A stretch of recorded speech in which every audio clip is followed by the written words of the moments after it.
In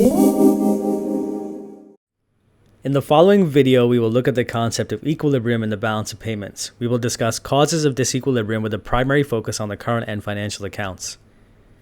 When we discuss disequilibrium in the balance of payments, we are generally discussing the state of one of the accounts: the current account, the capital account, or the financial account. We saw in the previous video why the balance of payments always balances, but we need to examine the factors that cause one of the accounts to tend towards disequilibrium, or where there is surplus or a deficit in the account. In order to achieve equilibrium, the debits and credits on the specific accounts of the balance of payments must be equal. In this video, we'll focus mostly on the factors that cause disequilibrium in the current account, and will dedicate the remaining time to the financial account. Since the capital account is a minor concern, we will focus on the previous two. In the current account, export revenue should equal import expenditure, or an imbalance exists. There could be a variety of reasons that export revenue is greater than import expenditure and vice versa. If a country's export revenue is less than its import expenditure, the country is said to have a trade deficit, which could also indicate a current account deficit. To determine whether there is absolutely a current account deficit, we need to also factor in current transfers and income as well.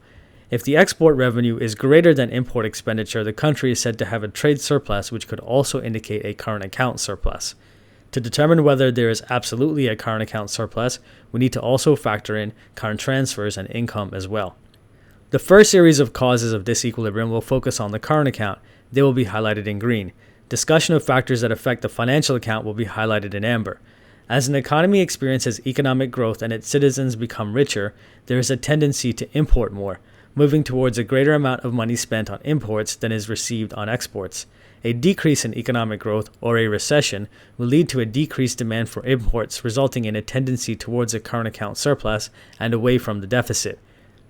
If the price level rises in a country relative to its trade partners, it makes its exports less attractive and decreases the likelihood of exporting.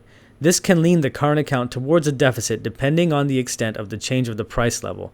Currency fluctuations have similar effects. If the currency appreciates, it is likely to reduce export revenue and increase import expenditure, resulting in a tendency towards a current account deficit.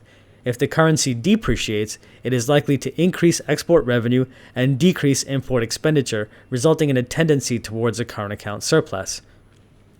Trade policies could impact the current account and the financial account. They could impact the current account by limiting or increasing trade with other countries. This could also positively or negatively influence the level of foreign investment into a country. If trade policies encourage more free trade, it may lead to greater import expenditure, yet also attract greater foreign investment. The opposite also holds true. If trade policies are protectionist in nature, it may lead to less import expenditure and deter foreign investment.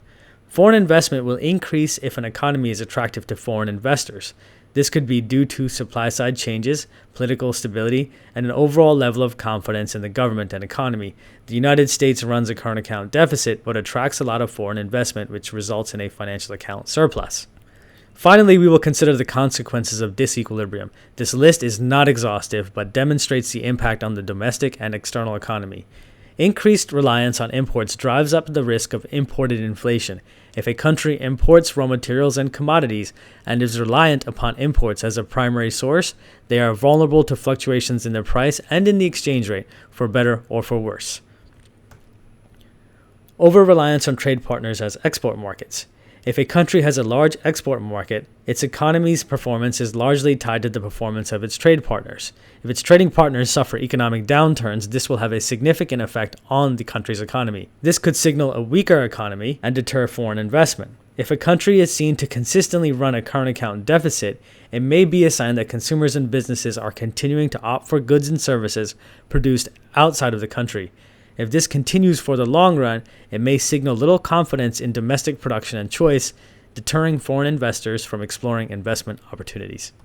That wraps up this video on the balance of payments, and I hope you've been able to better understand the conditions of disequilibrium, its causes and consequences. If you have any questions or comments, leave them below, or email me at EnhanceTuition@gmail.com, or tweet me at EnhanceTuition. As always, thanks for watching, and I will see you in the next one.